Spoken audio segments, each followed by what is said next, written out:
Seated, please.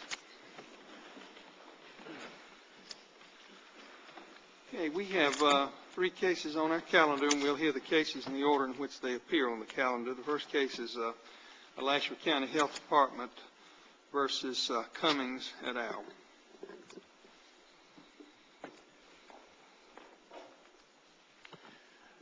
May it please the Court, I'm Louis Hubener with the Office of the Attorney General on behalf of the Alachua County Health Department. With me at council table is Courtney Brewer, who is on the brief. The primary issue in this case is whether the Alachua County Health Department is a person under 42 U.S. Code Section 1983. There is no dispute that under the law, states, state agencies, state entities are not persons under that statute and therefore may not be sued under it. So the question here is whether the Alachua County Health Department is a state entity or an arm of the state. And for that, for the answer to that, we have looked to 11th Amendment case law that tells us how federal courts decide whether an agency is an arm of the state. We're not asserting 11th Amendment immunity here. I tried to make that clear in the brief, so I won't dwell on that. But the federal cases on 11th Amendment immunity do instruct us how to determine whether an entity is an arm of the state. There is something I would call a 4-factor test that the courts have devised, and this test is illustrated in a number of 11th Circuit cases that we have cited. And those factors are how state law defines the entity, what is the degree of state control, how the entity is funded, and who is responsible for judgments against the entity. And under these 4 factors, I think it is crystal clear that the Alachua County Health Department, or any health department created under Part 1 of Chapter 154, is a state entity. First of all, state law so defines it. In Chapter 20, there's a reference to the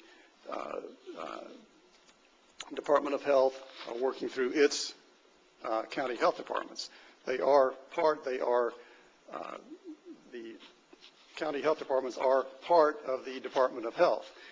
The evidence is undisputed, I think, that the state's control is total. The testimony was that the director and all the employees of the county health department are employees of the state. They report to the Department of State. Alachua County has no control over the health department at all. That was their testimony as well as the testimony of the witnesses for the county health department. It is also clear that judgments against the Alachua County Health Department are payable out of the Risk Management Trust Fund. They are liabilities of the state, and that is a factor that is discussed. Is the Alachua County Health Department a separate legal entity? Let me ask you, to change the facts a little bit, if the Alachua County Health Department had made a contract, let's say, with, some pharmaceutical company or some other company they might do business with, flu shot vaccines or something of that nature, and they didn't pay, could they be sued? Could they be sued in their own name? No, I don't think so, because nothing in the statutes constitutes them a legal entity in their own right. What was the point of setting them up as a why call it the Alachua County Health Department? Why have any entity at all? That's just a matter of history, as I think set forth in the reply brief. If you go back several decades, you will find that the county health departments were county entities. Go back to 1977, 1979, and all the statute said that all the employees were employees of the Board of County Commissioners. But that changed over the years, and in 1996 you had the Doc Myers Public Health Act, which just changed everything and made it clear that the county health departments are part of the Department of Health, that health concerns are a statewide function and that they are the responsibility of the Department of Health, and that the Department of Health works through the counties to provide services. But there is nothing that... Does the test, though, take into account the way in which the entity is acting in the event at hand? I mean, here, it seems to me that the Alachua County Health Department was acting in the capacity of a county health department. Was it not enforcing its own stricter standards? The Alachua County Health Department is an entity of the state. Let me explain a little bit about Chapter 402. 402.305 provides statewide standards for the licensing of child care facilities, and those are ordinarily administered by the Department of Children and Family. That is a state concern. That is a state licensing function. It can be delegated or is delegated to counties only when the county has standards that meet or exceed the state standards. So that was the case here, right? That was the case here. So Alachua County is essentially using its agency to enforce its stricter licensing standards. But I would dispute that it is its agency. What you really had here was a delegation from the state of a state function to the counties, which was in turn delegated back to a state agency to perform, and it performed those functions. And Alachua County had no control or influence over how it did so. So it was not what you would conceive to be the traditional agency role. The county had no control over how Alachua County Health Department performed that function. Is there some point that you can perceive to this organizational structure? If there is, tell me, because it's escaping me. I don't understand why we wouldn't just have the state health department run these affairs. Why wouldn't it be done on a state level? Which affair? Which are you talking about? What's the point of having a separate entity or something that pretends to be a separate entity called the Alachua County Health Department? What's the point of it? It is not a separate entity. Well, if it is a distinct entity, then how does it come within the state's immunity? Well, it is part of the Department of Health. It is supervised by the Department of Health. The director of the county health department is supervised and reports to the hierarchy of the Department of Health. They are totally controlled by the Department of Health. It is like, I think the best example I can give you is the Williams versus Edison Community College case, which concerned a community college which had certain indicia of independence from the state, but going through those four factors, the 11th Circuit found that it was a state entity operating locally, and that is what these departments of health are. They are state entities that provide health services at the local level, which is, where they have to be provided. But they do that under the authority of the Department of Health, and they are part of the Department of Health. Mr. Cuban, you referred to this 1996 Doc Myers Act. I think you said that basically, as I understand it, was a reorganization of the local health departments as well as some other things, I suppose. But what changed as a result of that 1996 legislation? Was there a shift in who paid the employees of the health department? Not at that time, because prior to that, they were still, as I recall the statutes, they were employees of the state beginning in the early 80s. But I think the language made clear that the county health departments are part of the Department of Health. There is no statute, no law that gives them any independent identity, except that which is in Chapter 20, which makes them part of the state. Well, what else? Did anything else change in '96 that made these elements of the test you refer to different as between before '96 and after '96?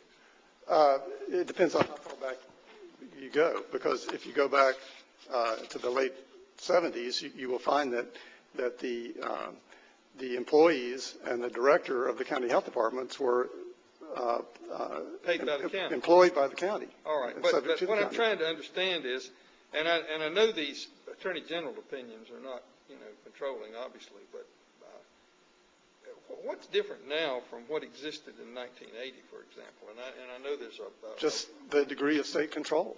and how has that changed since then?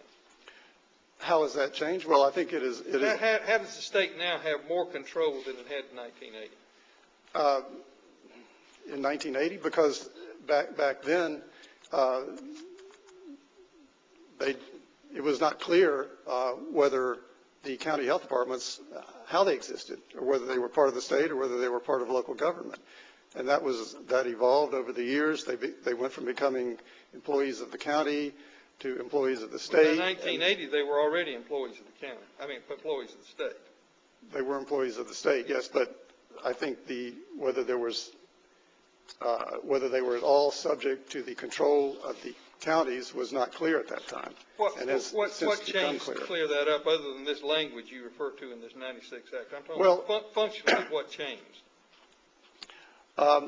We don't have any evidence on that, and I don't know the nature of the relationship back then between the counties and the health departments. You didn't have a Department of Health back in the early 80s. No, you had HRS, but HRS. Health just picked up a piece of that, didn't it?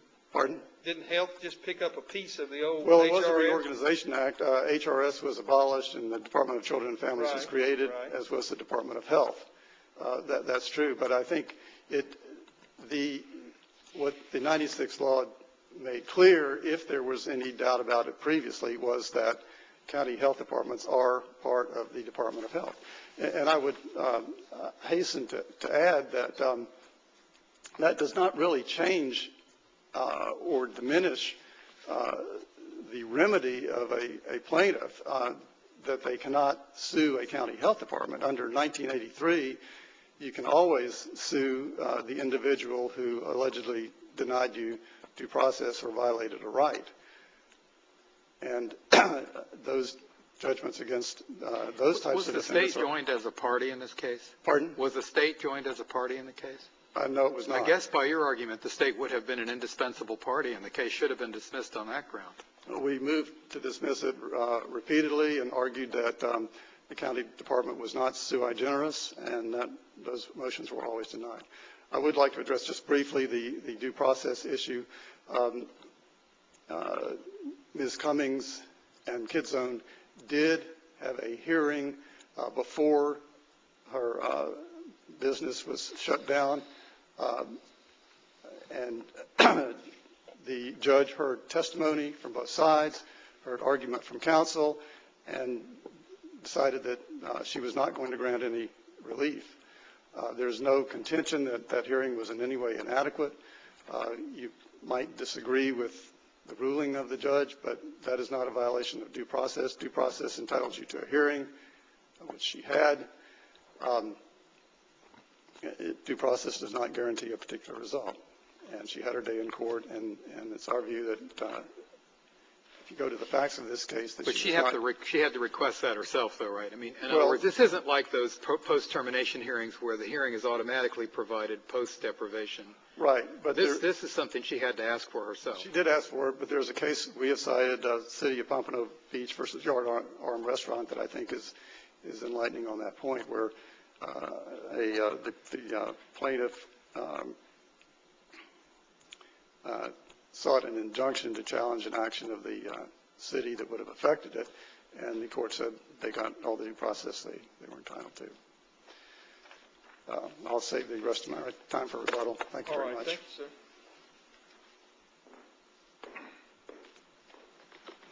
May it please the court, my name is Leonard Ireland. I represent Ms. Cummings in Kidzone. I'll try to answer a few of the questions that have been raised by the court before I get into the other argument. Judge Bonanno, the Department of Health was joined as a party defendant, got out on summary judgment. The complaint was filed on behalf of Ms. Cummings by our office seeking injunctive relief after there was a threat that the daycare centers were going to be closed down. Judge Cote did not make any decision as a result of that. After that point in time, the Alachua County Health Department took things in their own hand. As Mr. Belcour, the director, admitted at trial, it was his intention to shut the Kidzone daycare centers down. They were sent letters, which you have in the file, to deliver to the students or the children that were there, and the children, in fact, were sent home from that point. Regarding the question that was asked by Judge Allen, what's changed? If you'll go back through, and I know the Attorney General's opinions are not binding on you, but they are started, I think, in 1966, and not until this case came up, to my knowledge, has the Attorney General, who is the chief, I guess, lawyer for the state of Florida, for lack of a better word, ever taken the position that the county health units, before now health departments, were anything but a agency of the county. And if you look at what we can glean from those opinions, the county at that time and today was authorized by Chapter 154 to levy a tax, depending on the size of the county, a half a mil or 1 mil, to fund their health departments. The Department of Health exercised supervisory authority over the local health units, now health departments. That's gleaned from those opinions. The activities were funded by a trust fund, which was set aside from the money that was collected by the counties and then sent to the state. And that's how the health departments were funded, through a trust fund set up for each of the several counties. The counties are allowed to retain money that's left in, or the county department is allowed to retain money that is left in there based on the proportionate share that is provided by either the county, the federal government, or the state. The director at all times has been appointed by the Secretary of Health with the concurrence of the Board of County Commissioners, and the personnel are employed by the state of Florida, hired by the state of Florida, and paid by the state of Florida. None of that's changed. The act that the state, or the Alachua County Health Department, would ask that you rely on was enacted in 1996. The case that they rely on, the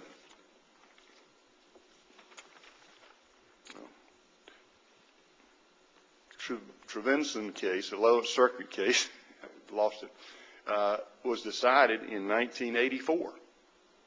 The last three opinions that came out of the Attorney General's office that said that these county units or county health departments are not state agencies, three of those came after the Trevinson case, and two of them came after the 1996 act that you're asked to look at. So, as far as one of the questions that you asked, Judge, the county can act and can be sued. The Alachua County, or the county health departments, can act and can be sued, or it's been missed by several of the district courts. There's a Broward County Health Department versus Martin case we cite in our brief where there's no questions raised there, except, well, actually in that case, the issue was raised at the Department of Health, Rehabilitative Services and Division of Health was a necessary party. The 4th District said no authority, statutory or otherwise, mandating the joinder of the State of Florida Department of Health and Rehabilitative Services Division of Health. So the suit went forward against the Broward County Health Department. The Jones versus Leon County Health Department was an action against the county health department by women and minor children on workers' compensation issues. No issues raised there. The Palm Beach County National Unity Company against Palm Beach County Health Department. It was an action by a utility company against the health department. So there's several other cases that we cite in our brief wherein the health departments have been sued as individual entities.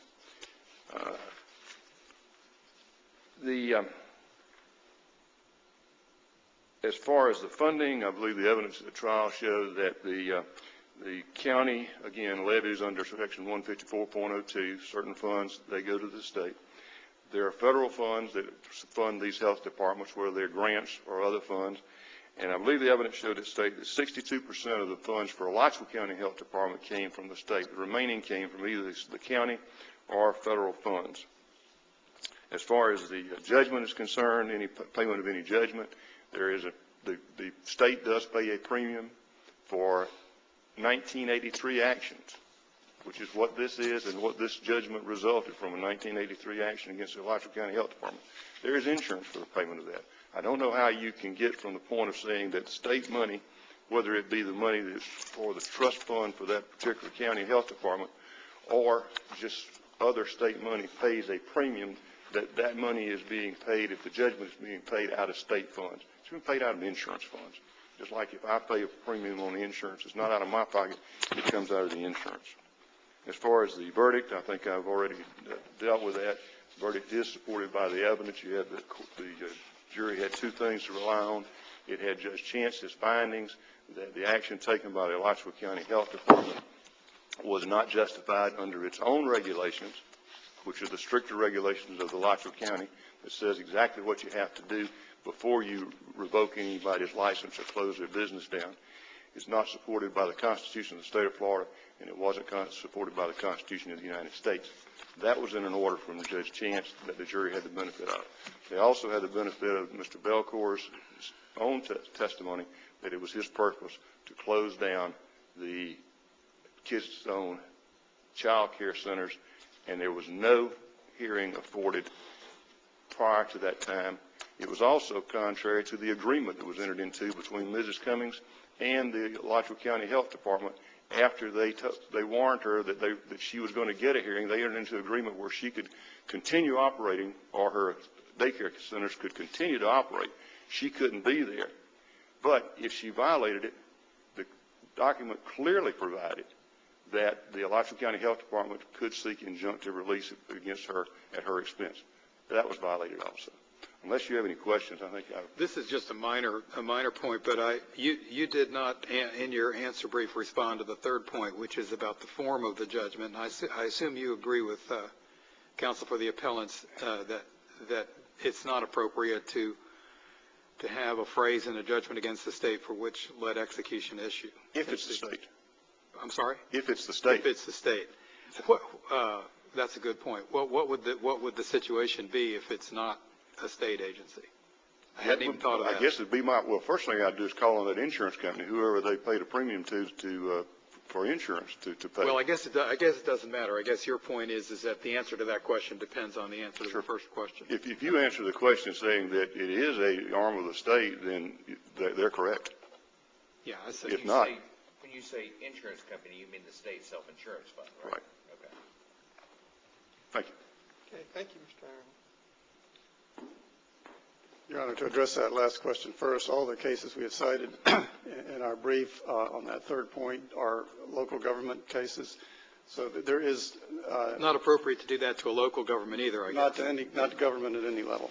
But going back to the beginning, you cannot say that the county health department is an agency of the county when the county has no control whatsoever over it. Going through the Tewson criteria, the fact that the legislature controls the funding for the county health department is a conclusive factor. But in Tubison, didn't they say that the most important factor is how the state treats the local entity? Yes. Well, and here, didn't the state treat the Alachua County Health Department as a separate entity of some sort? No, it doesn't treat it that way. The testimony is undisputed that everybody in the county health department reports to the Department of Health. They are subject totally to the control of the Department of Health. And Alachua County said the same thing. We have no control whatsoever over the Alachua County Department of Health. The state cases that have been cited in which the health department was sued in its own name were not 1983 cases. Most of them are before 1996. After 1996, I think you have the fourth DCA's decision in Goodman versus Martin County Department of Health that says quite explicitly that the county health department is part of the Department of Health. Also, the fact that the judgment would be payable from the state insurance trust fund is discussed in at least 3 of the cases from the 11th Circuit. That is that shows that the state, in the opinion of the federal courts, is liable for the judgment, even if they are insurance funds. Those funds are state funds. They are funds that the agencies pay from their appropriations into the risk management trust fund. So that is not anything that would make an exception. As to the first letter that is claimed to be a violation of due process, that was mooted by the settlement agreement. And I think any objection to anything in there was waived, although that letter did say you have the right to a hearing. And Ms. Cummings came in, requested a hearing, entered the settlement agreement. And it is true that that was subsequently violated because the health department sent out another letter rather than go to court when it found out about some of her conduct. But she had the hearing before Judge Cody, before anything happened. And Judge Cody decided that, and she said on the record that she saw no reason in law why the kids' zone facilities could not be shut down. So she had her day in court. If there are no further questions, we'd ask you to reverse the decision below. All right, thank you both.